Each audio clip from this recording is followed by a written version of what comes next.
Welcome to JPDIS PCS. So today we are going to see the some current affair, and I want to inform you that please before the skip and before seeing the name of logo of this this institution is not so much famous, but I guaranteed you if whatever current affair till now you have read that this institute is much better than all other, even the PNIS current affair. It is better than current affair. It is not something I am telling without the proof. When you will see this video and before the video I will show the level of content and topic covered, you will praise this institute. And the founder of this institute is Krishna sir itself have cleared the prelims many times and even the mains, and he cleared the interview, and even he joined the he joined the UPSC in DAO. So he worked in the space, I think space and DRDO. So he is the really has a very good content, and his course, the Synopsis IS course, is has a very in synopsis and very in crisp format. So they have really good content. We are ignoring because we are going behind and thriving for the only famous institution or famous coaching institute which are there, but we forget to read these current affair. And please, this current affair is not only including the current affair or current topic, but the synopsis is current affair also include the contemporary issues. Contemporary issues means those issues which are were the continuously news in the 5 to 10 years. So those issues are also covered in this, and this is the most important valuable things what is in this PDF file in this institution current affair. So please don't skip. And as you know that UPSC generally asks one to two to three questions from the current issue and 4 to 5 questions which are the continuously used or before the 1 to 2 years current affair. So those current affair also include in this. So it will be really help you. So before the skipping, before the judging the institute and it is not famous something what to making the comment, please watch the content level before I have to satisfy you. I will show the content what have we covered in this, and that are enormously very well institute and very well combined. So let us start without wasting the time. If you liked, so please subscribe, share, and comment, and please give your strength to us. Okay, so let us start. So first we will see the level of content is what they have put in this PDF, and generally you will like. So first they have divided the topics, like when they see, write the convention and protocols. So they have given the all convention and protocol which were in use 5 to 10 years. So like they first, no one, no one institute will tell you these things. Even in the they not tell you in the generalist courses what is the difference between treaty, convention, and protocol. And we are many times see that these protocol are binding, these convention is binding. So they have given the difference between them, and they have really showed that which can be binding or not. So in the first level you can eliminate very many options in the UPSC and other exam. And then they have put the like a conservation, जो nature conservation के लिए institution है, like they have these United Nations which happened in 1990, 1972, 1992, 1993.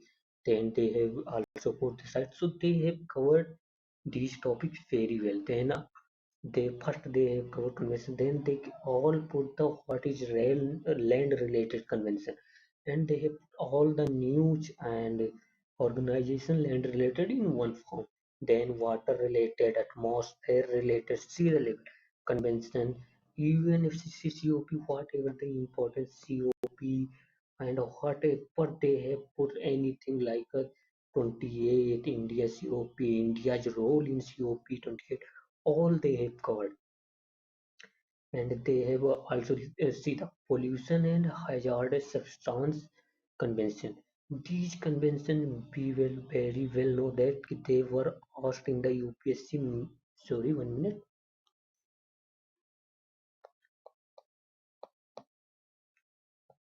Yes. So we know that these convention used to ask UPSC and CAPF CDS many numerous times they have asked. Basel Convention, Stockholm Convention, Rotterdam Convention, Minamata Convention. So all these they had asked. So all the convention they have this convention even not mentioned in any institute regular book, but they have covered these convention too. And we know that in 2023 UPSC just asked you which are the convention, which are the program of IUCN, and that were not covered in any institute. So there are many questions which are not they have given, and if we cannot remember all this, so we can just correlate that this is under this. So that much, and in environmental fund, you will not see the regular book even that they have given the all the funds. So they have like divided that key what are the funds which are under the World Bank. Then they have given all the funds. Only even you see the table of content, you can remember that under the World Bank we have climate investment fund, biocarbon fund, forest carbon facility and partnership for markets. Now you can see that these are the funds which are under the World Bank. Even you will not see the under what are the provision. You can just see that many times you say you biocarbon fund under which. So IMF, World Bank, IUCN, UNFCCC, so UNCCD, UNCVD, UNEP. So you just know that no biocarbon fund is under the World Bank. Now the see the they have also mentioned that to what are the global environment facility fund under which CETA. फिर they have UNFCCC fund. So adaptation fund, we know that adaptation fund in concurrent agreement of COP, UNFCCC fund. So these were the fund they have created. Today we will also discuss the fund. From the fund we will start. But before the fund we will also see the convention treaty and that difference. Then they have also see the United European commission fund, European commission के under कौन कौन से fund है, UNDP के under कौन सा fund है. Then they also got the miscellaneous fund, all the miscellaneous fund they have covered, even that they have covered the green bond, they have covered the net zero alliance, owner alliance asset. So these were covered in this. Not, no one have covered this. No coaching institution have covered as much. So they have also put the bodies, organization, initiative, conference in one. So whatever the climate related initiative they have put one time, environmental related organization they have put, biodiversity related organization they have put in one, then forest related. See the level means they have combined these all things, institution, organization which were in the news. Then environmental law act regulation. See the they have covered all the laws, not only one two laws. And this PDF you will not see like a 300 to 400 page, just similar to the vision and author. So that much they have put. So they have environment related organization, then pest management, then other important initiative. See that. Then the climate change, after the climate change के अंदर जितने भी initiative है सब कुछ इन्होंने global framework on climate service, all these they have covered it. Then global climate scenario, other related engagement, then cryosphere, ice melt in Antarctica, Arctic amplification, all these they have covered. Then all these like a climate policy initiative, just emergency, just emergency partnership, they have covered very well manner. See that in the then the pollution also they covered all the process, and green cracker even they have covered smoke, they have covered black carbon, ammonia, means all the pollution they have covered. Then water pollution, all the television, yojana, groundwater extraction, water trading, they have got then plastic pollution, sorry. Then they've got even the biopesticide or pesticide, then whatever the news like the polythene. This question was in the 2022. They have covered this thing and they have also covered in the 2022 even. It is not something which is no, they are covered the contemporary issue that was very important. They also cover the biodiversity related all the conservation which are thriving in India like Project Cheetah, Elephant, Tiger, ban on trucks on halt, full for vulture, very much news in the from the 5 to 6 year. I have alien species. See that there is convention even for the they have covered that. Kamlang tiger, then the tiger reserve which were in the news they cover this. Then they cover the forest. So in forest related whatever like accredited compensatory afforestation program, they have covered this. Then wetland related whatever the news they have covered, then related current affair for biodiversity like the crypto see that level. Misty, we know the mangrove program. Tropicalization, I know many terms which are they mentioned not in it, but we know that UPSC generally asks this question. Okay. So these are all the topic were covered in this and just 166 page. If you consider 160 and 10 page, please reduce 10 page. Means 150 page around. If is net page count, so 150 page. And in 150 page, they have covered even all things. Even you have forget to follow the regular week for the prelims, you can do that much. You will be a great position. So let us start and it will be greatly very helpful for you. Please don't go and think that this institution is not as popular as other IS coaching, but their content is really made by the very well established and cleared person who has cleared UPSC many times. Even the content maker, many institutions have content maker which are preparing for that and attempting they want to they make the content for the institution, but these content are made by the who cleared the mains many times in prelim. All the teacher of synopsis is very good. If you want to this PDF, either you should visit the synopsis IS courses or site. It will be freely available to you, or either you can message me, comment on that, and I in the comment I will put the PDF link. So please don't do anything like this current affair, this is IS coaching is not popular. So let us, without wasting the time, even I wasted some time, but let us start. So first we will see that what are the difference between treaty, convention, and protocol. Okay, so let us see. So first is that definition we will say. These were the formal agreement between countries, members, or even nation. Okay, either it between countries, two parties means either a two party like that, environment ministry or environment or either industries of two countries, these will form the agreement. So either two countries or member or even nation form has a formal agreement that we call a treaty. What is convention? We generally say the UNFCCC, UNCVD, and other convention. Agreement among multiple parties. So these were agreement not between it is what the generally two parties. Treaty were generally between the two parties.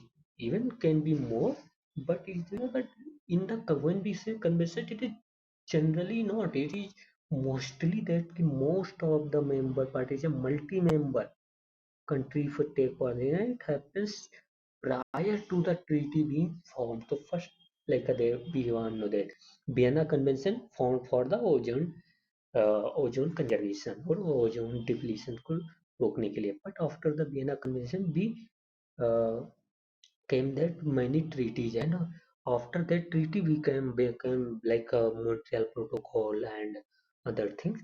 So we came through this. The first convention, and convention led to the formation of treaty and protocol.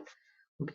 Then agreement that allow alteration and amendment in treaty. Okay. So treaty में जो पहले देखो, पहले convention like you can arrange. First convention will be formed. Generally, it is not always. Then treaty will be, and if there is any amendment needed in the treaty, it will become like a protocol. Okay, so we are seeing the Montreal Protocol, we seen that Kigali Amendment in the Montreal Protocol. So these were very famous. So please remember to it. So these were like that. And again, what are scope covered in this? Okay, so if we see the scope, these were very broad or broad covering various subject. But जो convention होते हैं वो specific issues पे होते हैं। Like हम देखते हैं कि यूएनसीवीडी, तो यूएनसीवीडी किसमें, बायोलॉजिकल डाइवर्सिटी के कंजर्वेशन पे। तो convention on the biological diversity. Okay, and after the protocol can be narrow और ब्रॉड। तो narrow in the sense we see the Nagoya Protocol. In Nagoya Protocol, what we see there? One minute. Yes, there is some voice out coming outside because my room is in the side of the road. So please ignore that voice. I am sorry for that. Okay. So as we see that ki, like a convention UNCVD, but protocol Nagoya Protocol, Cartagena Protocol, and also Kunming Montreal Biodiversity Framework. These were the treaty and protocol which were under the UNCVD. So participant state हो सकता है, international organisation, दोनों इसके participant होंगे। इसमें भी वही state international है, इसमें भी स्टेट इंटरनेशनल ऑर्गेनाइज, तो पार्टिसिपेंट तो तीनों सेम ही होते हैं तीनों में। This is most important. Generally they ask what is legal status of convention. Oh, yes, legal status of treaty first. Legal status of treaty is legally binding. So treaty generally are legally binding, but convention may be or may not be legally binding. Okay, there are many conventions which are not legally binding. So convention may or may not, and these can be, you can relate that as convention has many participants generally. So these are not legally binding. Protocol, we know that these are generally legal binding. Either we see that if we want to see the treaty, to be in the treaty, we can take the example of CITES. CITES was legally binding treaty. In convention, there are many conventions which are not legally binding protocols. Either we see that Montreal Protocol is a legally binding, Kigali Amendment legally binding, Nagoya, Cartagena, UNCVD, these were also legally binding. Negotiation often involves lengthy negotiation होता है, that is also involve negotiation, and process can be negotiated as an extension what, treaty extension. Okay, so okay, please remember first we has a treaty, then convention, then protocol. Okay, then rectification. So yeah, rectification. So it require rectification by signatories. They have also required or may require rectification depending on terms. Okay, so it protocol may or may not require rectification. Okay? तो example के लिए UN charter, Paris agreement, Geneva convention. Geneva convention generally were not legally binding. UN convention, Kyoto protocol, Montreal protocol, these were legally binding. So these are different difference between treaty, convention, and protocol.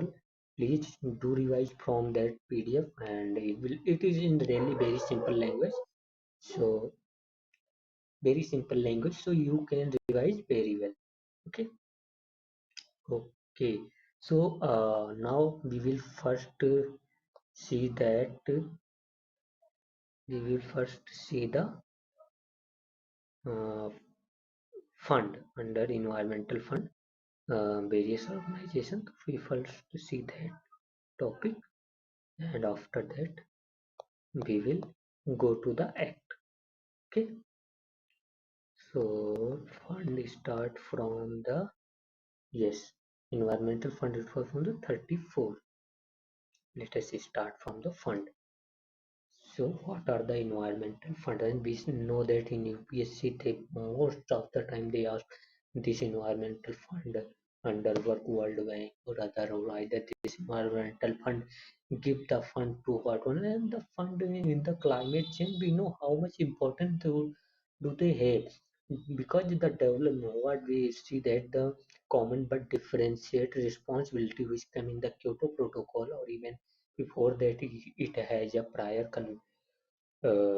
connotation. So in convince, yeah, common but different responsibility. Developed countries need to supply the technology, cleaner technology, and fund to the developing countries to come in the same level. So for that, in all COP initiatives, the raising of demand of funds increase, and that's why, because to adopt the climate change funds is very important. So funds are prima facie condition to adopt climate change and mitigation. So for that, funds are going to very important for the UPSC even in the previous and upcoming year. So we will see the fund.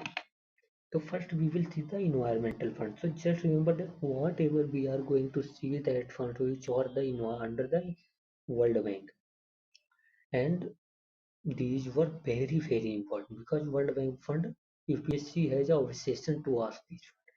The World Bank provides funds mainly for the mitigation and adaptation for the both developed and developing countries. Okay, it is not only for the developed countries, or it is not only for the developing countries. It is for the both. The World Bank provides. First fund, what we see that it is a climate investment fund, which were created in the 2018. It is implemented to bridge financing, means which are the gap in the financing and learning gap between now and next international climate change agreement. Okay, it includes sunset clause to ensure that funds activities do not prejudice outcome on even FCC negotiation. So what you mean sunset clause in this? Sunset clause in this, we what like a you just think $100 were transfer to any for the any project, तो इसके लिए एक date होगा कि हाँ तुमको 2 year में इसको यूज करना है, in any way you have to use in 2 year this fund. So if you can not use this fund in 2 year, this fund is going to lapse, means again ये World Bank के पास पहुंच जाएगा और इस fund के अंदर, तो it has a sunset clause. Okay, so two multi-donor trust, there are two multi-donor trust fund within climate investment fund. First is clean technology and second is the strategic climate fund. Okay, so this fund is covered. So first we need to remember that ki climate investment fund is formed in the 2008, and it the bridge the financing, implemented to bridge the financing, means from the financing and learning gap between how now and next international climate change agreement. So like there is always financing gap between that ki what the finance need to adopt the climate change and what they have get. तो जो इसके बीच में जो difference है, जितना मिलना चाहिए और जितना मिला है उसको फाइनेंसिंग को ये रेगुलेट करेगा और कंप्लीट करेगा. तो इस क्लाइमेट टेक्नोलॉजी फंड भी इसके अंदर स्ट्रेटेजिक क्लाइमेट फंड है. ओके, तो याद रखना. फिर क्लाइमेट टेक्नोलॉजी फंड क्या है जो कि इसी के अंदर है. तो climate in this or the climate technology fund is a multi-donor trust fund within what? So climate investment under the World Bank. So climate technology fund, it give the fund in general to the mitigation purpose. Just it provides new large scale financial resource to invest in clean technology. So like a clean technology fund, so it will be provide the fund for the clean technology. Just remember as much. Okay. बाकी you can read. So it many channeled through various multilateral development banks, okay, like Asian Development Bank, AIB, Asian Infrastructure Investment Bank. So ADB is the has a headquarter in the Abino in Manila, Philippines. This has a headquarter in the Beijing in China. Okay, so the Clean Technology Fund first will be go these जो regional bank है उनके पास जाएगा, जो regional bank like Asian development bank जो है वो Asia के development में और एशिया के क्लाइमेट चेंज में वो टैकल करने के लिए प्रमोट करता है। तो ये जो clean technology fund Asian development bank को देगा, एशियन डेवलपमेंट बैंक कंट्रीज को देंगी कि हाँ अब आप ऐसी टेक्नोलॉजी लाइए जो क्लाइमेट चेंज को अडॉप्ट कर सके। ओके, तो मनी इसी के थ्रू आता है। And second we have seen that strategic climate fund, it is also climate investment fund के अंडर आता है। तो help to low income countries use new economic opportunities to increase access through renewable energy use। तो ये जो लो income countries हैं उनको economic opportunity, नए नए economic opportunity means clean economic opportunities provide करता है, like biogas generation you can सी, और जो एनर्जी रिक्वायरमेंट है उसको क्लीन वे में like wind energy, solar energy, तो इन सब के थ्रू ये हेल्प करेगा उसमें। ठीक है, अब मोस्ट इम्पोर्टेंट कुछ भी नहीं याद हो तो इतना तो याद हो, क्योंकि जो स्ट्रेटेजिक क्लाइमेट फंड है वो क्लाइमेट इन्वेस्टमेंट फंड के अंदर आता है, जो कि वर्ल्ड बैंक के अंदर है। एंड इसके अंदर कौन कौन से, इसके अंदर it support 3 targeted program. First is the forest investment program in 2009, forest investment program to reduce the deforestation, we know that ki reduce the carbon emissions through the deforestation and forest degradation. It is agreement which generally formed in the 2012, I think. So see that 2012 United Nations Conference Sustainable Development. Okay, so remember that. So forest investment will be promote the forest conservation. इतना जानो, forest investment program, forest conservation. Okay, next is that pilot program for climate resilience। PPPCR क्या करेगा, तो targeted programme, targeted programme of the strategic climate fund. So ये क्या करेगा, तो it will be which climate risk and resilience को promote कर, मतलब क्लाइमेट रिस्क को कम करेगा और क्लाइमेट अडेप्टेशन को इंक्रीज करेगा, capacity of climate adaptation increase करेगा हर कंट्रीज का। ओके, तो ये यहाँ क्लाइमेट रेजिलियंस है, तो you can see they only connect with that कि क्लाइमेट अडॉप्टेशन को प्रमोट करेगा। And third is that scaling of renewable energy programme for low income countries. तो before see the whatever they have लिखन in that, तो just हमको देखना है कि रिन्यूएबल एनर्जी को प्रमोट करेगा। So first we have seen that World Bank के अंदर कौन से फंड है, तो क्लाइमेट इन्वेस्टमेंट फंड है। क्लाइमेट इन्वेस्टमेंट फंड के अंदर कौन से 2 मल्टी डोनर ट्रस्ट फंड है जो कि मतलब फंड जिसके चैनलाइज होगा जैसे, तो clean technology fund and strategic climate fund. तो clean technology fund simple thing है, क्लीन टेक्नोलॉजी को प्रमोट करेगा in developing countries. Strategic climate fund low income countries को प्रमोट करेगा कि वो रिन्यूएबल एनर्जी को एक्सेस हो, रिन्यूएबल एनर्जी को यूज करें। फिर जो ये स्ट्रेटेजिक क्लाइमेट फंड है इसके अंदर है फॉरेस्ट इन्वेस्टमेंट प्रोग्राम, जो फॉरेस्ट डिग्रेडेशन को डिक्रीज करेगा, फॉरेस्ट अफोरेस्टेशन प्रमोट करेगा। फिर pilot program for climate resilience, तो क्लाइमेट अडॉप्टेशन को प्रमोट करेगा। फिर स्केलिंग अप ऑफ रिन्यूएबल है, तो renewable energy programme for low income countries, low income countries को रिन्यूएबल एनर्जी अडॉप्टेशन के लिए प्रमोट करेगा और फंड उसमें प्रोवाइड करेगा। इतना ऐसे याद। Most important fund biocarbon fund. If an UPSC has asked biocarbon fund is under the which institution or which organization, to World Bank. It is for sustainable forest landscape. So forest sustainable forest landscape मतलब forest conservation और पूरा landscape model पर like what is landscape model कि that कि if there is a any like a there is a you just see that कि ये हो गया नेशनल पार्क या फिर ये हो गया फॉरेस्ट इतना, तो इफ इस फॉरेस्ट को हम कंजर्व करेंगे as a basis of landscape means whatever the things is under this we are conserve and we secure all these things either the plant animal and sorry outside voice is coming, yes, so plant animal even the tribal communities all these um, have to security and promotion नहीं अंदर है तो landscape model holistic approach है। तो biocarbon it support developing countries effort to reduce emission. ठीक, तो ये developing countries का एफर्ट मतलब इमिशन को रिड्यूस करने के लिए प्रमोट करता है। Okay so next is that biocarbon fund इतना याद रखो। तो बायोकार्बन से याद रख सकते हो कि कार्बन रिड्यूस करना है, कार्बन रिड्यूस करना है तो फॉरेस्ट अफोरेस्टेशन फॉरेस्ट डिग्रेडेशन को रिड्यूस करना पड़ेगा, फॉरेस्ट अफोरेस्टेशन को सपोर्ट करना पड़ेगा। तो ये सब तो आराम से बस, लेकिन मोस्ट इम्पोर्टेंट याद होना चाहिए कि ये किसके अंडर काम करता है। थर्ड इज दैट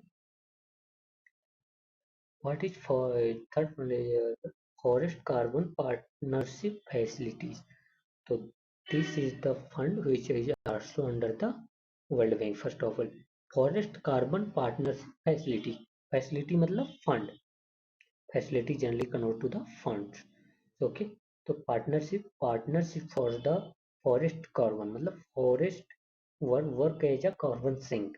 तो हमको फॉरेस्ट के जो कार्बन स्टॉक है see that to enhance and conserve forest carbon stock, तो these were under the forest carbon stock जो है हमको कैसे कंजर्व होगा जब हम फॉरेस्ट डिग्रेडेशन है फॉरेस्ट कटिंग नहीं करेंगे।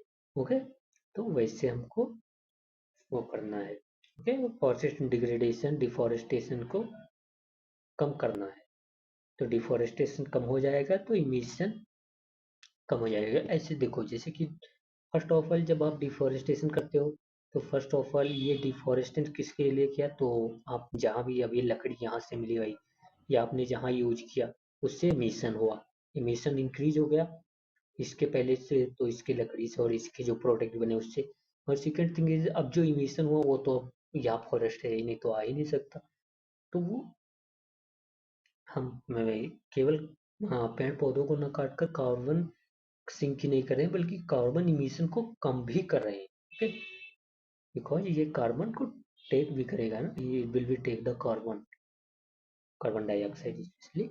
ओके, नेक्स्ट इज दैट तो forest carbon partnership facility under the World Bank. तो अब तक हमने 3 फंड देखा जो वर्ल्ड बैंक के अंडर है mainly.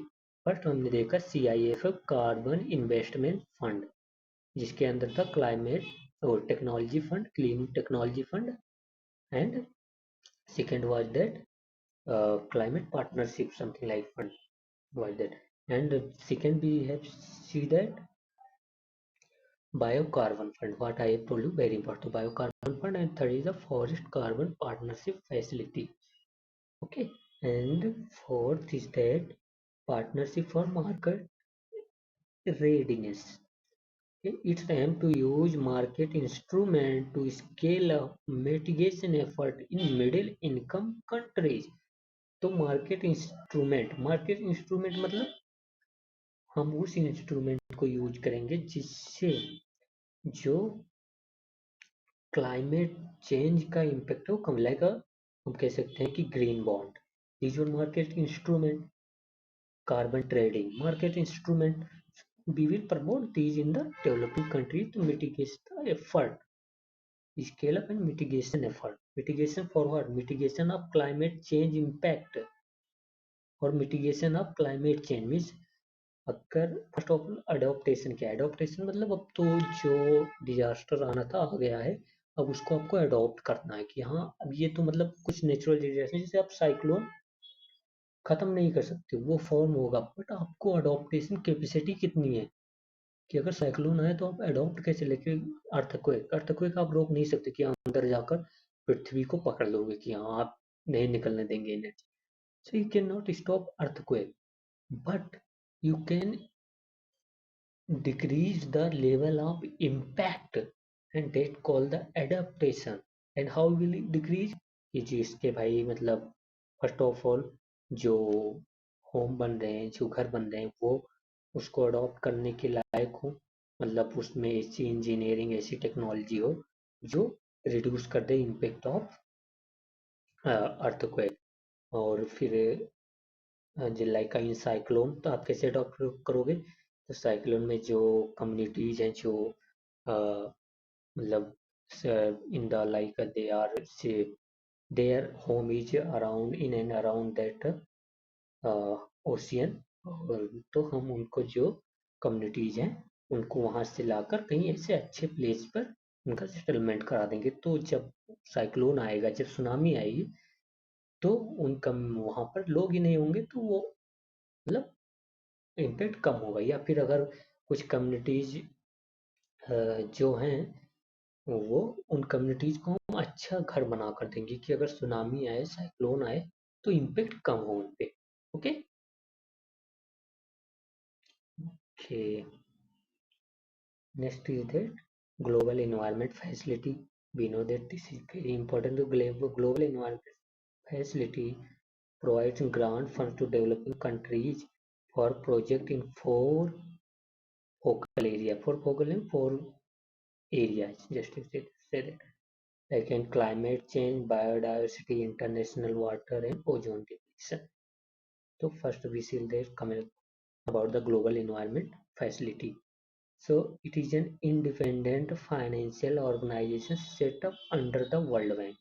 So it is set up under the World Bank, but in 1992 जो रियो अर्थ समिट हुआ था, उसमें ये वर्ल्ड बैंक से आउट कर दिया गया और ये सेपरेट इंस्टीट्यूशन बन गया। तो ये ओरिजिन तो इसका वर्ल्ड बैंक से हुआ था, मतलब जब इसका ओरिजिन हुआ तब तो ये वर्ल्ड बैंक के अंदर था, बट अब वर्ल्ड बैंक के अंदर नहीं है।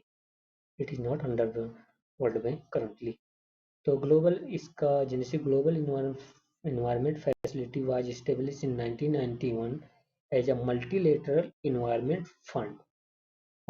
तो फैसिलिटी मतलब फंड ही होता है, with the goal of achieving global environmental benefit।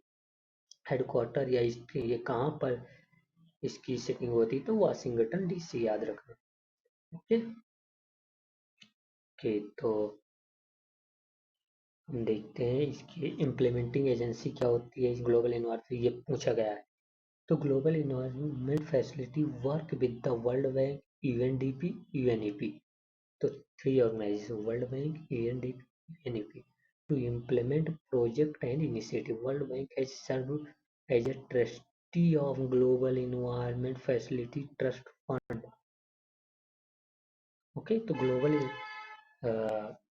Trustee जो global environment facility trust fund है, उसका ट्रस्टी कौन देखता है, तो वर्ल्ड बैंक देखता है।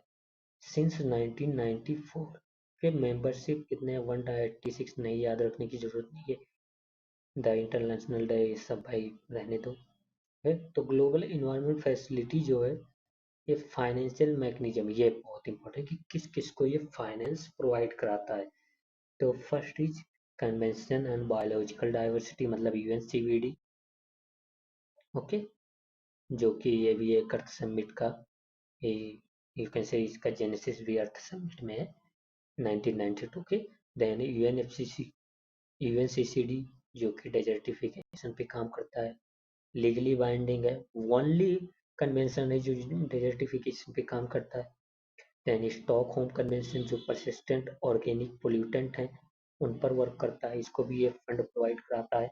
एंड मिनीमाता कन्वेंशन, मिनीमाता हमको पता है मरकरी की बात करता है। ओके, तो ये इनको ये फंड प्रोवाइड कराता है। तो फिर से देख लो, यूएनसीबीडी, यूएनसीएफसीसी एंड यूएनसीसीडी, पीओपी मतलब परसिस्टेंट ऑर्गेनिक पोल्यूटेंट, या स्टॉकहोम कन्वेंशन, मिनीमाता कन्वेंशन, ऐसे याद रख।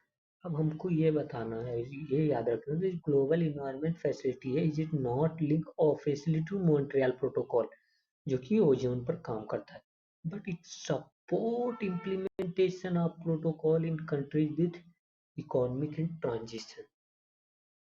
तो इकोनॉमिक इन ट्रांजिशन वो कंट्रीज हैं जो क्योटो प्रोटोकॉल में मेंशन है। क्योटो प्रोटोकॉल जब हम पढ़ेंगे तब ये क्लियर हो जाएगा कि what is economic in transition. तो economic in transition in countries को, तो ये डायरेक्टली ऐसे याद रखो, डायरेक्टली जो है ये global environment facility Montreal protocol को फंड नहीं प्रोवाइड करता, बट इनडायरेक्टली ये इम्प्लीमेंटेशन प्रोटोकॉल मतलब इसमें हेल्प करता है मॉन्ट्रियल प्रोटोकॉल की इम्प्लीमेंटेशन। तो अब हमको ये पता होना चाहिए। Okay, it focus on international waters, मतलब इंटरनेशनल वाटर्स में भी, तो ये सब तो मतलब जनरल टर्म है, यू शुड रिमेंबर दैट कि अगर ये ग्लोबल इन्वायरमेंट फैसिलिटी इन्वायरमेंट के बारे में वर्क करती है तो ये जनरली सबको तो करेगा। India is both donor and recipient, it is important, why it is important, because one time UPSC has ask about that कि जो एससीओ का जो बैंक है आपको पता है, तो उस मतलब एससीओ के बैंक से हमको मतलब फंड मिला है कभी कि नहीं मिला है, तो इंडिया को मिला था और यूपीएससी ने उसको पूछ लिया। तो ऐसे ही बना, इससे भी पूछ सकता है कि global environment facility is India, even that कि इंडिया हैज डोन और India has support the global environment facility in the fund, but it has not received fund। तो नहीं भाई, इंडिया ने डोनेट भी किया है एंड इंडिया ने रिसीव भी किया है, बस इतना ही याद रखो, बाकी छोड़। न्यूज कंटेंट जो भी था नहीं इम्पोर्टेंट है, क्योंकि ये 1.4 बिलियन पोल्यूशन वगैरह को, क्लाइमेट वगैरह को एड्रेस करने के लिए ग्लोबल इन्वायरमेंट फैसिलिटी ने फंड प्रोवाइड किया था। अब बताओ, इतना न्यूज पढ़ के आप मतलब क्या यूपीएससी इसमें से पूछ लेगा भाई? उसको तो पूछना जो उसके बैक है, बैकग्राउंड इंफॉर्मेशन वो पूछेगा ना। Okay, inclusive conservation initiative report, तो ये endorsed by the Global Environment Facility in 2022 with the Conservation International। तो इसके साथ ये report just remember that release करता है, ये आईआईपीसीएल के सपोर्ट में। आईआईपीसीएल मतलब indigenous people and local communities, indigenous people and local communities, तो उनको सपोर्ट करता है। इंडिजिनस मतलब ट्राइबल पीपल को करता है support. Okay okay, next is that, तो की हाईलाइट ये सब मतलब देख सकते हो इसमें।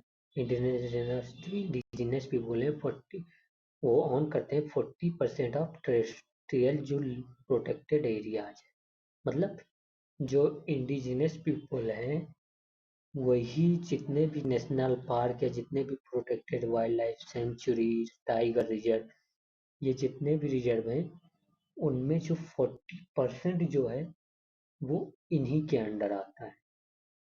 ओके, तो इंडिजिनस पीपल के जितने भी प्रोटेक्टेड एरियाज हैं, ऐसा नहीं कि नेशन का प्रोटेक्ट पूरा मतलब 40% लैंड इंडिजिनस पीपल नहीं, प्रोटेक्टेड एरियाज का 40% जो है प्रोटेक्टेड एरिया उन्हीं के द्वारा ऑन किया जाता है। अब देखो मतलब indigenous we are generally slash and burn हो गया या ट्राइबल हो गया, वो इन्वायरमेंट को बहुत मतलब हानि पहुंचाते हैं, स्लेश एंड बर्न करते हैं same side, but we get forget in their contribution, they even मतलब वो तो मतलब they used to worship the nature, they used to worship the forest animal all these things। तो वो जितना मतलब हानि नहीं पहुंचाते उससे ज्यादा तो उसका बेनिफिट होता है। अगर यही ट्राइबल ना हो तो मोस्ट ऑफ द गवर्नमेंट इन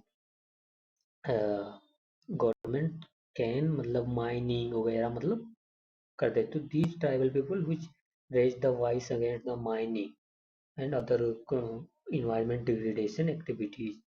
सो ये ट्राइबल पीपल बहुत इंपॉर्टेंट है। ओके, तो इतना याद रखो, बाकी ये सब देख लेना, पढ़ लेना, वैसे इतना इम्पोर्टेंट है, देख लेना। ओके, तो next is that global biodiversity framework fund, बहुत इम्पोर्टेंट है ये, हम सबको पता है कि ये कितना इम्पोर्टेंट है, जैसे कि हमको पता है 2023 में ये फॉर्म हुआ था, तो it was ratified and launched in the 7th Assembly of the Global Environment Facility in 2023. तो ग्लोबल बायोडाइवर्सिटी फ्रेमवर्क फंड जो हो वो लॉन्च हुआ है ग्लोबल इन्वायरमेंट फैसिलिटी की 7th असेंबली, मतलब ये कह सकते हैं कि ये ग्लोबल इन्वायरमेंट फैसिलिटी के अंडर है जो कि 2023 में लॉन्च हुआ। पर्पस क्या है? Implementation of implementation of 1 minute KMGF, या KMGF क्या है? Kunming Montreal global biodiversity framework. Kunming Montreal global biodiversity framework, it is under the UNCBD। Okay, UNCBD की कौन से कन्वेंशन में? तो COP 15 2022 में ये आया था, तो ये इसी को इम्प्लीमेंट करता है। ओके, तो ग्लोबल बायोडाइवर्सिटी फ्रेमवर्क इसके यहाँ देख सकते हो, Kunming Montreal global biodiversity framework, global biodiversity framework fund.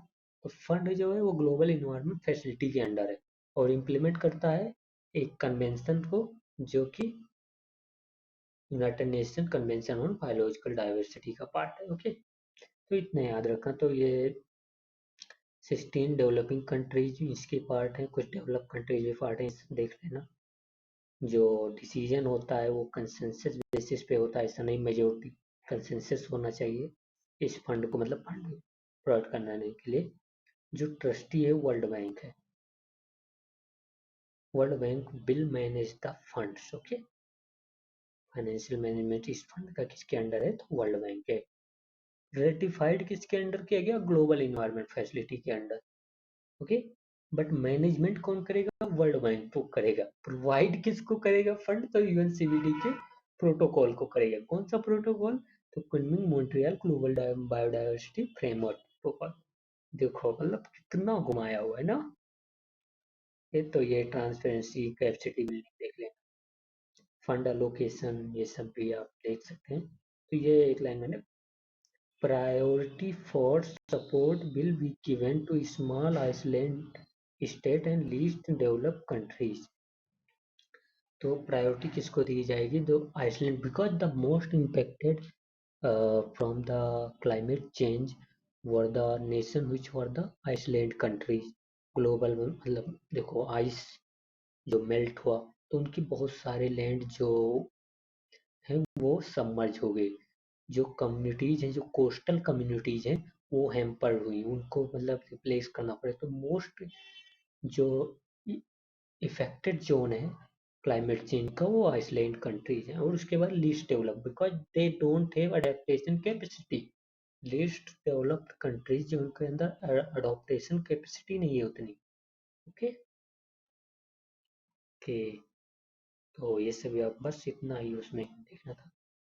तो अब देखते हैं ये target of Kunming Montreal global biodiversity framework. तो मैंने जैसे बताया था,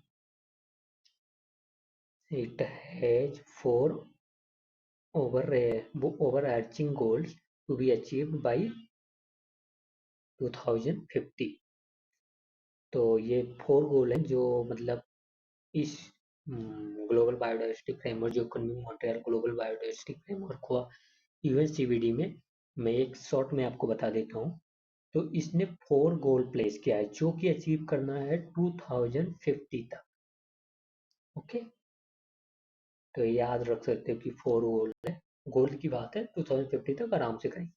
और इसने 23 टारगेट दिए हुए। टारगेट डेली बेसिस पे होता है, लेकिन जैसे देखो UPS क्या है? गोल है, बट टारगेट डेली आपको पढ़ना है ना।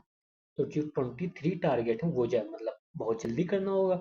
तो टारगेट कितने तक? 2030 तक हमको करना है। पर इतना याद रखना कि ये सब Kunming Montreal global biodiversity framework के अंडर है, जो कि UNCBD के अंदर है, जिसको फंड प्रोवाइड करेगा कौन सा? ग्लोबल बायोडायवर्सिटी फ्रेमवर्क फंड, जो कि रेक्टिफाइड किया गया ग्लोबल इन्वायरमेंट फैसिलिटी के अंडर, जो कि इम्प्लीमेंट किया जाएगा या मॉनिटर किया जाएगा वर्ल्ड बैंक को।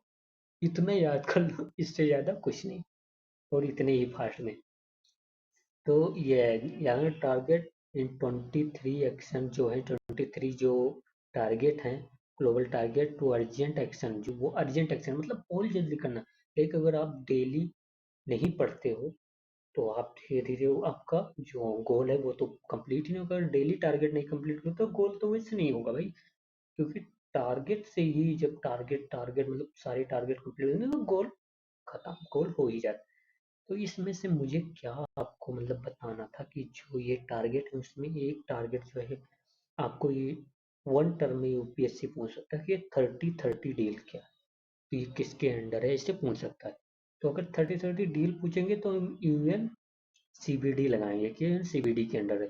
कौन से प्रोटोकॉल के अंदर? जो Kunming Montreal global biodiversity framework के अंडर है। ओके, तो 30-30 का मतलब क्या है? जो 30% लैंड है, लैंड वाटर है, मरीन है, कोस्टल इकोसिस्टम है। तो यहाँ अगर उसे वो पूछे कि हाँ केवली जो मरीन इकोसिस्टम है उसको मतलब प्रोटेक्ट करना, नहीं, लैंड भी है, याद रखना, लैंड एंड वाटर भी है, वाटर, इनलैंड वाटर भी है, मरीन है, कोस्टल इकोसिस्टम है, इन सबको विल बी प्रोटेक्टेड बाय 2030।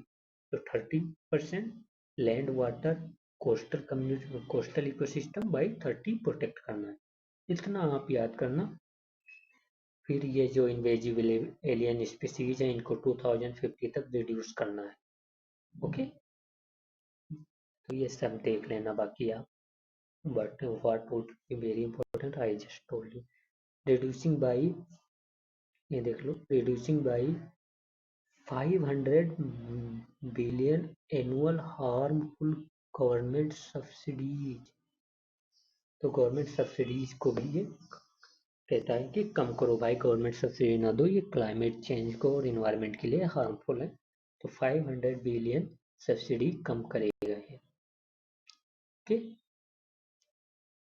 तो याद रखो बस, mobilising investment close to biodiversity funding gap by 200 billion in the year. Okay, so देखते रहना, ये पीडीएफ आपको मिल जाएगी, आप वहाँ से बहुत अच्छे से पढ़। यहाँ देख लिया, Kunming Montreal global biodiversity framework, तो नॉट लीगली बाइंडिंग, एक बहुत अच्छा टर्म मिल गया भाई, ये लीगली बाइंडिंग नहीं है, ये रिप्लेस करता है एची बायोडाइवर्सिटी टारगेट को। कब हुआ? 2020 में, सीओपी 15 में हुआ इन मॉन्ट्रियल, यूनाइटेड नेशन यूएनसीबीडी का पार्ट है। इतना याद हो जाए बहुत है, और ये इंपॉर्टेंट है, ये कभी मत भूलना कि ये लीगली बाइंडिंग नहीं है। और एची बायोडाइवर्सिटी टारगेट तो यूएनसीबीडी के अंडर था, उसी को इसने रिप्लेस किया है। Now special climate change fund किसके अंडर काम करता है? तो यूएनएफसीसी के under. Is the only adaptation fund open to all vulnerable countries. तो याद रखना, finance project related to technology, transport, सब याद रखना, क्लीन डेजर्टिफिकेशन वगैरह सब में फाइनेंस करता है। तो climate, special climate change fund. Okay, sorry. Next is the strategic priority on adaptation. So हमको प्रायोरिटी देना है किस पे? एडाप्टेशन पे, स्ट्रेटेजिक पे। तो it was to show how adaptation planning and assessment could be practically translated into full scale project. Okay, तो ये एडेप्टेशन को प्रमोट करेगा, इतना ही याद रखो। ओके, सो global environment facility trust fund, हमने इसको देखा था कि ये किसके द्वारा इम्प्लीमेंट किया जाता है? वर्ल्ड बैंक, यूएनडीपी, यूएनईपी, इसके द्वारा इसको इस्टेब्लिश किया, global environment facility trust fund established by these organizations. It is implement multilateral environment agreement. It serves as a financial mechanism to UNFCCC. Okay, please, global environment facility trust fund है जो वो financial मतलब finance provide कराता था UNFCCC को भी। इसके पहले हमने देखा स्पेशल क्लाइमेट चेंज फंड जो है वो ग्लोबल इन्वायरमेंट वो यूएनएफसीसी के अंडर है। तो याद रखो, ये सारे फंड भाई कहीं नहीं कवर है, आप पढ़ लोगे, it will be really help to you. फिर least develop countries fund, finance national मतलब लीस्ट डेवलप कंट्रीज को उनकी जो नेशनल एडाप्टेशन प्रोग्राम है उनको फाइनेंस करेगा, इतना ही याद रखो। तो अब तक जो हमने देखा था वो सारे ग्लोबल इन्वायरमेंट फैसिलिटी से रिलेटेड फंड थे। ओके, अब हम देखेंगे यूएनएफसीसी फंड। तो पहले हमने देखा था स्पेशल क्लाइमेट चेंज फंड, वो भी यूएनएफसीसी के अंडर था अभी उससे पहले। तो बट वो यूएनएफसीसी के अंडर था, बट उसका जो मॉनिटरिंग वगैरह था वो ग्लोबल इन्वायरमेंट फैसिलिटी कह सकते हो वो देखता है, इसलिए वो ग्लोबल इन्वायरमेंट फैसिलिटी। तो ग्रीन क्लाइमेट फंड बहुत इंपॉर्टेंट है, बहुत फेमस है, याद रखो। Green climate fund world bank और इन सब के अंडर नहीं है, यूएनएफसीसी के अंडर है। तो it was first mention in Copenhagen accord in COP 15। Okay, तो इसमें ये फर्स्ट टाइम मेंशन हुआ था। It was formally initiated during UNFCCC कैंकन summit 2010।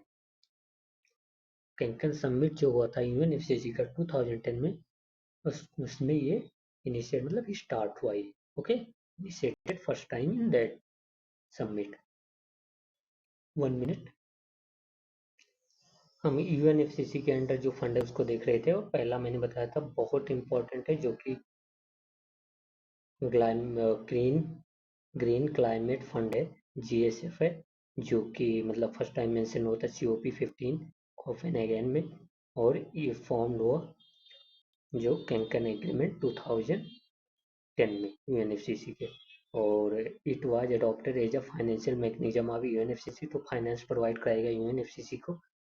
और ने क्या देखा कि ये टेम्पोररी ट्रस्टी जो है इसका वो होल्ड करता है वर्ल्ड बैंक। इसका हेडक्वार्टर है सोंगडो in South Africa, just remember that. In Gion, South Africa. Adaptation Fund. Okay, so ये भी याद रखना कि दो it is a financial instrument under the UNFCCC Kyoto Protocol.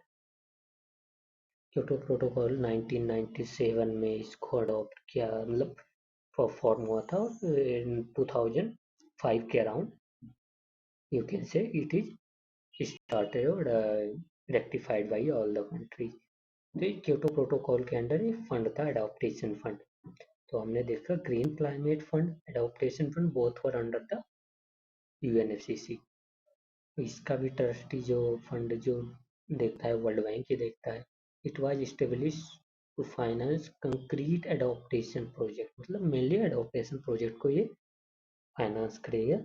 Developing countries parties of Kyoto protocol.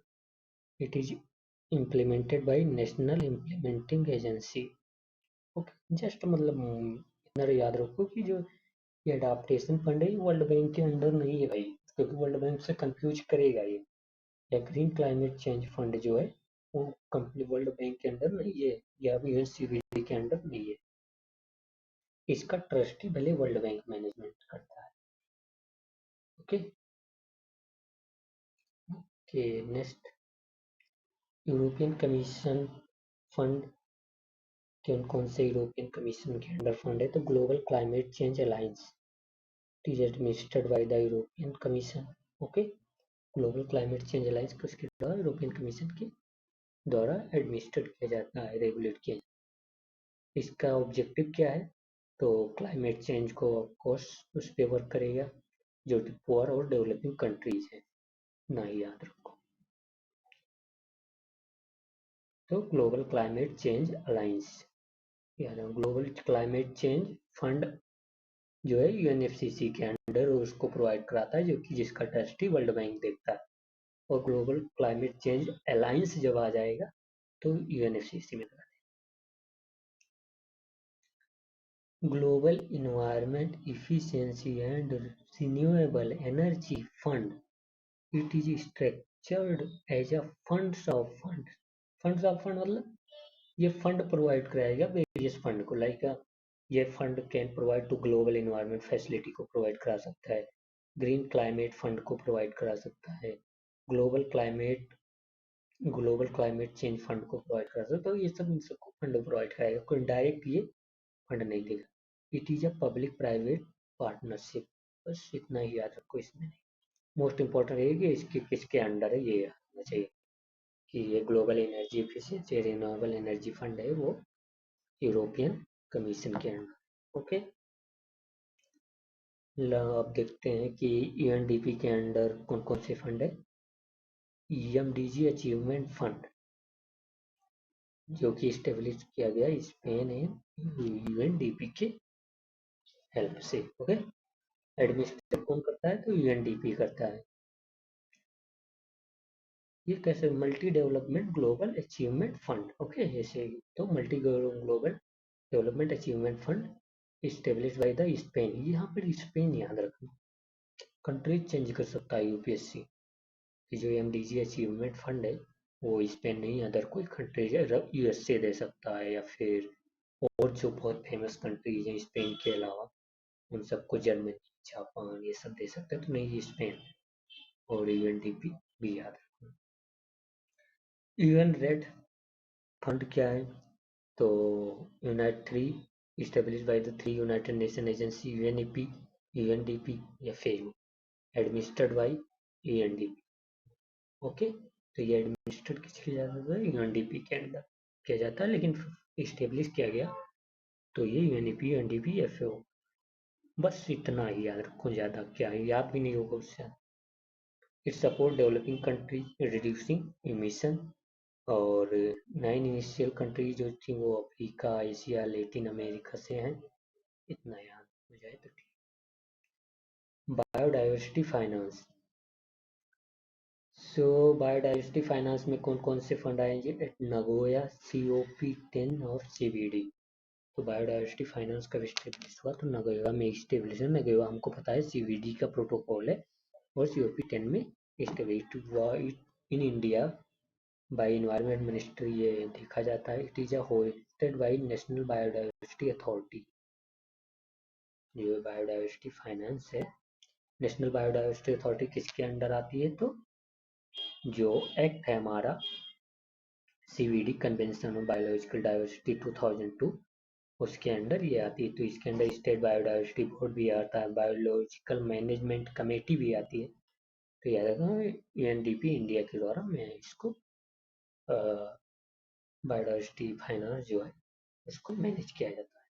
तो याद रखना, तो बायोडाइवर्सिटी फाइनेंस जो है वो इंडिया से रिलेटेड है। ये स्टेब्लिश हुआ था नगोया में, एंड इसको जो it is state by the NBA. ये सब देख लेना, पीडीएफ देख लेना, उसमें आपको miscellaneous funding mechanism.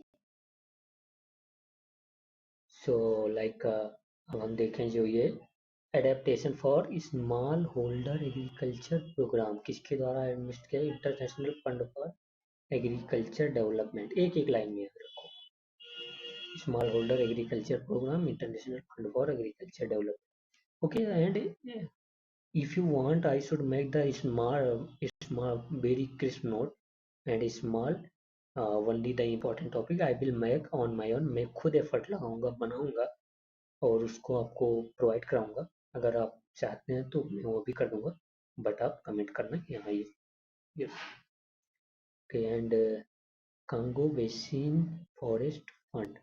Congo basin forest fund administered by African development bank, and it is take early action to protect forest in Congo Basin region। तो Congo Basin Forest Fund is administered by African Development Bank। Amazon Fund, ये news में था, it is a private fund administered by Brazilian Development Bank। तो Amazon Brazil connect कर सकते हैं, ये नहीं वर्ल्ड बैंक एंड इसके अंदर है। एंड इंडोनेशिया क्लाइमेट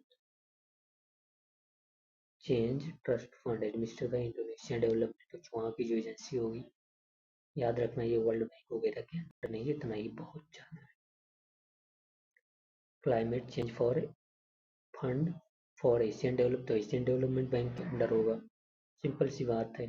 ये याद रखते 2008 में, अगर याद है एक एक word association. Net zero asset owner alliance, it is work on substantial methodology to align portfolio with net zero Paris target।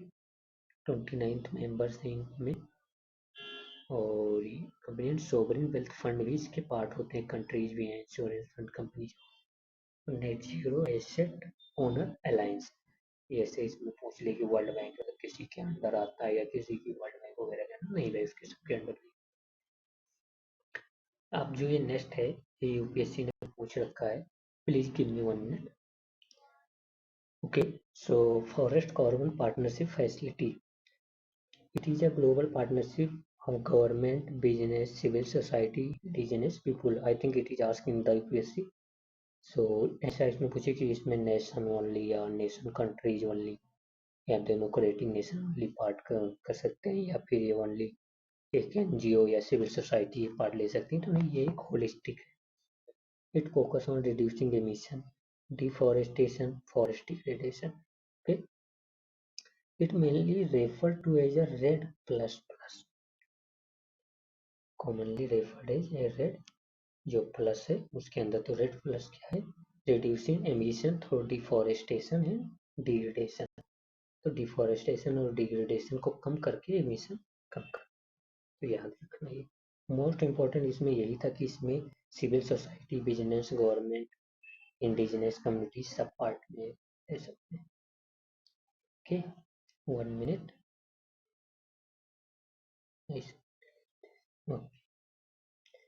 The leaf coalition lowering emission by accelerating forest alliance. Okay, it was launched by an initial group of government Norway, UK and US, a leading company like Amazon. तो याद रखना है कि ये कोई world Bank के द्वारा launch नहीं किया गया, कोई एशियन डेवलपमेंट बैंक या ग्लोबल फैसिलिटी, जितना भी हमने फंड देखा उसमें नहीं आया था। Lowering emission by accelerating forest finance, forest finance मतलब फॉरेस्ट कंजर्वेशन के लिए फाइनेंस करेंगे। कितना, it aim to mobilise 1 billion in finance to support tropical and sub tropical forest countries to move rapidly towards reducing emission and deforestation. तो like देखते हैं, जो developing countries हैं वो बोलती हैं कि हमारे मतलब देखो जी, जितनी भी वो डेवलप कंट्रीज हैं अपर रीजन के, लाइक यूके हो गया, फ्रांस हो गया, इन सब के अंडर तो उनमें फॉरेस्ट है नहीं। एंड जो ये ट्रॉपिकल सब ट्रॉपिकल कंट्रीज हैं ये बहुत ही फॉरेस्ट हैं, जो fauna and flora rich countries है। तो अगर ये फॉरेस्ट चले जाते हैं तो बहुत नुकसान होगा इन्वायरमेंट को। तो इसके लिए ये कहते हैं, ये ऑर्गेनाइजेशन क्या करेगा, जो यूके यूएस ने इन लोगों ने स्टेब्लिश किया कि हम फाइनेंस प्रोवाइड कराएंगे कि आप ये फॉरेस्ट डिग्रेडेशन मत करो, आप ये लैंड का यूज मतलब किसी एग्रीकल्चर के लिए या इसके लिए फॉरेस्ट डिग्रेडेशन होता है, तो कहेंगे ये मत करो, हम आपको फाइनेंस प्रोवाइड करेंगे, आप अदर सेक्टर में लाइक मैन्युफैक्चरिंग और सर्विस सेक्टर में आप डेवलप हो जाओ, या हम फाइनेंस प्रोवाइड कराएंगे कि आप क्लीन टेक्नोलॉजी अडॉप्ट कर लो rather than to burning the biomass. तो ऐसा ये फंड है। तो ये याद रखना कि ये लीफ कोलेशन जो है वो यूके यूएस के द्वारा किया गया है। ओके, ग्रीन बॉन्ड बहुत इंपॉर्टेंट है इस बार के लिए यूपीएससी के लिए, तो ये पता होना चाहिए। पूरा देखेंगे इसको, बहुत अच्छे से देखेंगे। दे आर डेप्ट इंस्ट्रूमेंट, फर्स्ट ऑफ ऑल फिर डेप्ट इंस्ट्रूमेंट मतलब taking the loan, simple thing like normal bonds but use for in renewable energy. मतलब अगर हम इसमें कहें कि न्यूक्लियर एनर्जी में यूज किया जा सकता है इसके फंड को, जो इसके थ्रू फंड लाया जाएगा, जो पावर प्लांट है नहीं, तो केवल ये रिन्यूएबल एनर्जी में यूज किया जाएगा इस फंड। इसके द्वारा जो भी फाइनेंस प्रोवाइड होंगी या जो भी money provide, renewable energy project for service that are ecologically sustainable. The bond is voluntary, मतलब ऐसा नहीं कि कंपल्सरी है। Okay, and may be issued by financial institution, government, companies and a company to raise fund for a defined period. मतलब वो मतलब UPSC में क्या ये जो ग्रीन क्लाइमेट बॉन्ड है या ग्रीन बॉन्ड है वो ओनली गवर्नमेंट इशू करेगा, या फिर ओनली जो बैंक्स हैं वो इशू करेंगे। नहीं भाई, NBFC, cooperative bank, public sector, private sector, all these मतलब सभी इशू कर सकते हैं इसको, कोई भी मतलब इशू कर सकता है इसको। और ये वॉलेंटरी है, मतलब ऐसा नहीं है कि गवर्नमेंट ने कहा है कि देखो भाई जितने भी बैंक हो तुम सबको इशू करना पड़ेगा, या जितने भी इंडस्ट्रीज हो तुम सबको इशू करना पड़ेगा ग्रीन बॉन्ड। नहीं, ये वॉलंटरी, करना है तो करो, नहीं करना है तो मत करो। The Indian green bond market, ये भी न्यूज में था। तो यस बैंक जो है is a first to issue the green bond in India in 2015। तो ये पीसीएस वगैरह के लिए याद रखना, यस बैंक जो है वो फर्स्ट है जो ग्रीन बॉन्ड को इशू किया। It was finance renewable and clean energy project, वही है sovereign green bond. Sovereign green bond मतलब जो गवर्नमेंट के पीएसयू या गवर्नमेंट इशू करे। Government issued financial year 2024 first tranche sovereign green bond announce in 2023 to 23 budget. तो 2023 budget में sovereign green bond का अनाउंस हुआ था। तो अब इसे देख लेते हैं कि क्या है सोवरिन ग्रीन बॉन्ड, क्या इसकी प्रोविजन है। Sovereign green bond, green bonds are डेब्ट इंस्ट्रूमेंट, पहले से पता है हमको, इन्वायरमेंटल के लिए पता है। India issued first green bond in 2015, हमको पता है यस बैंक ने। The union budget 2023 announce the issues of sovereign green bond. तो ये याद रखना कि बजट में ये 2023 में मेंशन था सोवरिन ग्रीन बॉन्ड को इशू करने के। India is final sovereign green bond framework outlines 9 जो 9 कैटेगरी के जो प्रोजेक्ट है क्लीन एनर्जी के, उनको फाइनेंस करने के लिए ये इशू किया जाएगा। याद हो जाए 9 तो याद हो जाए, नहीं तो कोई बात। Governance process for sovereign green bond. Ministry or department responsible for implementing the project select the project.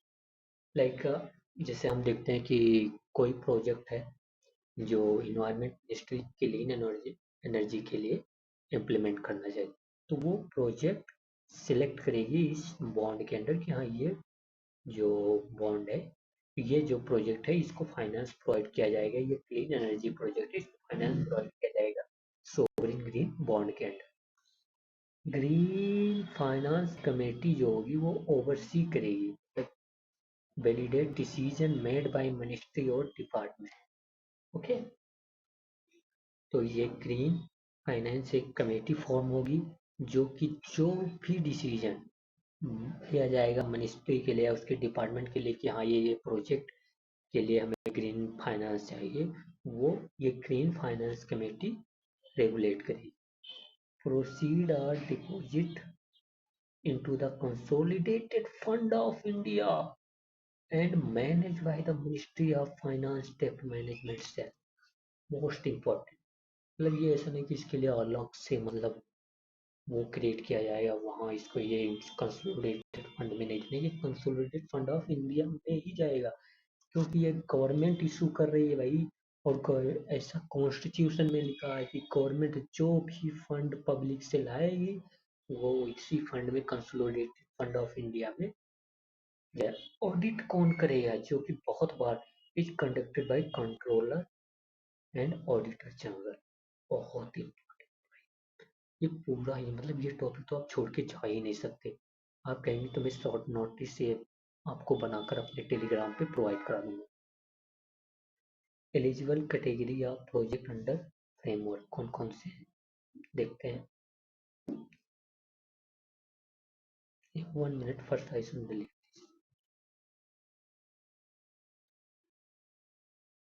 बस, तो एलिजिबल कैटेगरीज ऑफ प्रोजेक्ट जो हमने कहा था 9 प्रोजेक्ट हैं जिनको, तो रिन्यूएबल एनर्जी, एनर्जी इफिशियंसी में aim to reduce energy consumption and improve energy efficiency in various sector. उसमें भी लाइक कैसे एनर्जी एफिशिएंसी, लाइक हमको पता है ट्रांसपोर्ट सेक्टर बहुत एनर्जी यूज करता है, तो हम कुछ ऐसी टेक्नोलॉजी लाएंगे, रिन्यूएबल टेक्नोलॉजी और क्लीन टेक्नोलॉजी लाएंगे जिससे first of all energy consumption कम होगा तो एमिशन भी कम ही हो जाए।